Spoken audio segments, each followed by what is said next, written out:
Hello বন্ধুরা, কেমন আছো তোমরা সবাই? আশা করছি তোমরা সকলে খুব ভালো আছো। আমিও খুব ভালো আছি। সৌমিস কিচেনে জানাই তোমাদের সকলকে স্বাগত। আজ আবার একটি নতুন ধরনের রেসিপি নিয়ে হাজির হয়েছি।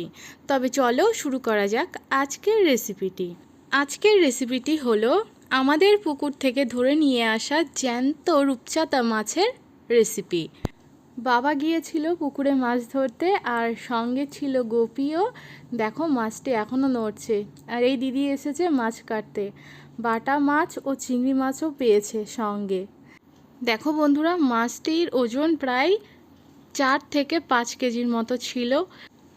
খুবই ভারী ছিল মাছটি তুলতে। দেখো বন্ধুরা, মাছটি এখনও জ্যান্ত রয়েছে, আর আমার সোনা তো জ্যান্ত মাছ দেখে খুবই আনন্দ করছে। দেখো মাছটি কাটতে প্রায় 3 থেকে 4 জন লেগে গেছে, খুবই ভারী ছিল মাছটি।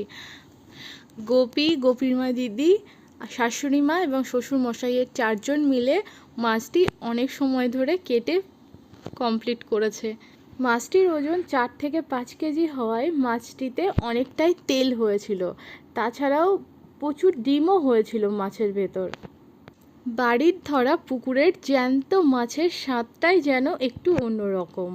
প্রায়শই তো বাজার থেকে কিনে নিয়ে আসা মাছই রান্না করা হয়, কিন্তু পুকুরের মাছের স্বাদটা একটু আলাদা। দেখো বন্ধুরা, শেষমেশ মাছগুলি কাটা কমপ্লিট হয়েছে। প্রায় 1 ডেচকি মতো মাছ হয়েছে। আবার ঝুড়িতে বাটা মাছও আছে, আবার এক ছোট গামলা মাছের ডিমও হয়েছে অনেকটাই।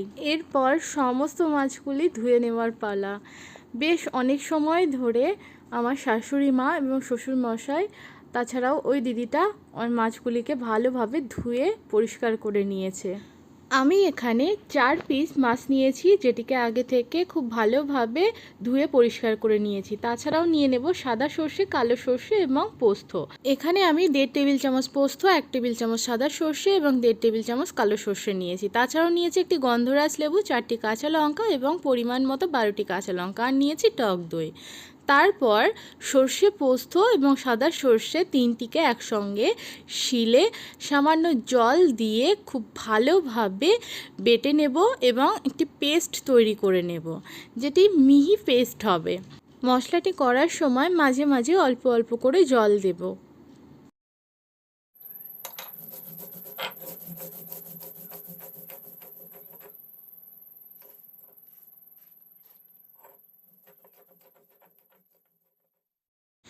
এরপর কাঁচা লঙ্কাগুলিও দিয়ে দেব এবং একসঙ্গে মশলাগুলিকে খুব ভালোভাবে মিহি পেস্ট করে বেটে নেব। আমি এখানে 12টি কাঁচা লঙ্কা দিয়েছি। তোমরা তোমাদের পছন্দ মতো কাঁচা লঙ্কা দিতে পারো। আমাদের বাড়িতে মিক্সিতে আমরা মশলা করি না, শিল পাটায় বেটেই মশলা করতে বেশি পছন্দ করি। আমার শাশুড়ি মা বলে, শিল পাটায় বেটে মশলা করলে মশলার স্বাদ অন্যরকম হয়, আর তরকারি খেতেও খুব ভালো হয়।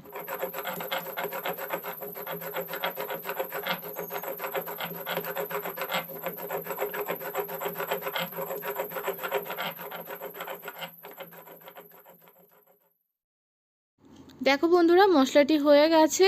এরপর এটিকে অন্য একটি পাত্রে নামিয়ে নেব। নিয়ে নেব একটি গন্ধরাজ লেবু, যেটিকে আগে থেকে ধুয়ে রেখেছি। তারপর একটি ক্যাশারিতে লেবুর সবুজ অংশটি ভালোভাবে গ্রেট করে নেব। এটিকে বলে লেবুর জেস্ট।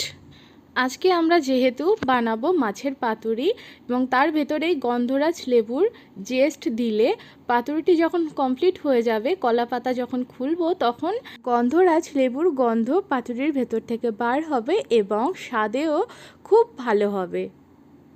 দেখো বন্ধুরা, এখানে আমি 2 টেবিল চামচ মতো গন্ধরাজ লেবুর জেস্ট নিয়ে নেব। এরপর যে পাত্রে সর্ষে এবং পোস্তর পেস্ট রাখা হয়েছিল, সেই পাত্রে দিয়ে দেব 1.5 টেবিল চামচ মতো চিনি, আর দিয়ে দেব 1 টেবিল চামচ লবণ। তাছাড়াও দিয়ে দেব 1/2 টেবিল চামচ মতো হলুদ গুঁড়ো, আর দিয়ে দেব 3 টেবিল চামচ টক দই। টক দই দিয়ে দেওয়া হয়ে গেলে এর ভেতর দিয়ে দেব 3 টেবিল চামচ মতো সরিষার তেল। তাছাড়াও দিয়ে দেব 1/2 টেবিল চামচ মতো লাল লঙ্কা পাউডার, এটি রং হওয়ার জন্যই দেব। এটি অপশনাল, তোমরা নাও দিতে পারো। তারপর লেবুর জেস্ট দিয়ে দেব এবং সমস্ত উপকরণগুলিকে খুব ভালোভাবে মিক্সড করে নিয়ে মাছগুলির সঙ্গে ম্যারিনেট করে 5 মিনিট রেখে দেব ঢাকা চাপা দিয়ে। তারপর নিয়ে নেব কলা পাতা। কলা পাতাগুলিকে আগে থেকে আমি ধুয়ে পরিষ্কার করে কেটে রেখেছি এবং আগুনে সেকেও রেখেছি, যাতে পাতুরি তৈরি করার সময় এগুলি ফেটে না যায়।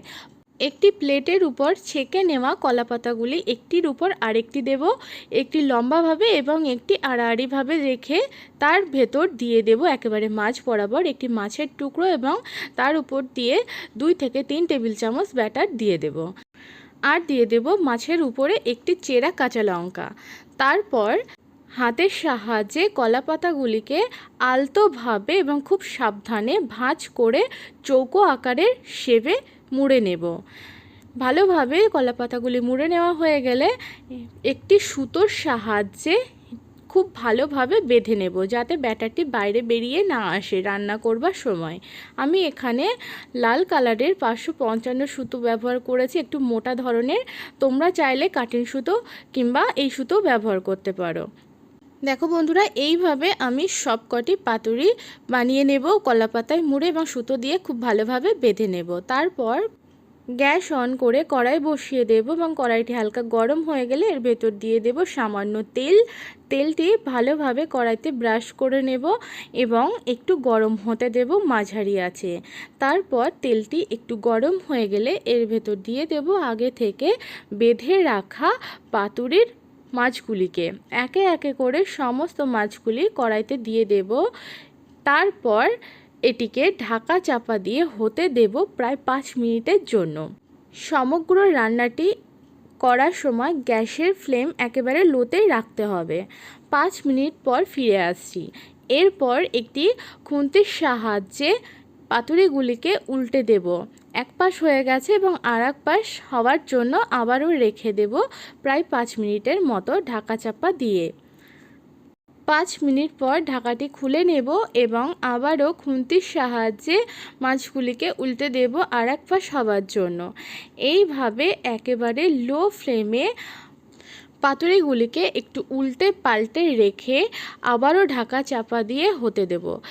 এইভাবে 20 থেকে 25 মিনিট ঢাকা চাপা দিয়ে পাতুরিগুলিকে হতে দেব এবং মাঝে মাঝে ঢাকাটি খুলে নিয়ে আবারও আর এক পাশ উল্টে দেব।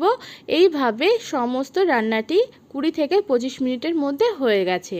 দেখো বন্ধুরা, পাতুরিগুলি হয়ে গেছে। এবার এটিকে অন্য একটি পাত্রে নামিয়ে নিয়েছি। তোমাদেরকে একটি পাতুরি খুলে দেখিয়ে দিচ্ছি। কলা পাতাটি ভাঁজ খুলতেই এর ভেতর থেকে গন্ধরাজ লেবুর একটি গন্ধ বাইরে বার হয়ে আসছে। আমি এটিকে গরম গরম ভাতের সঙ্গে পরিবেশন করেছি। তৈরি হয়ে গেল আমাদের আজকের রেসিপি, বাড়ির পুকুর থেকে ধরা 4 থেকে 5 কেজি ওজনের রূপচাঁদা মাছের পাতুরি। তোমরা অবশ্যই এই রেসিপিটি বাড়িতে বানিয়ে খেয়ে দেখবে, এটি খেতে খুব সুস্বাদু হয়। ভিডিওটি ভালো লাগলে লাইক, কমেন্ট, শেয়ার ও অবশ্যই করে সাবস্ক্রাইব করবে।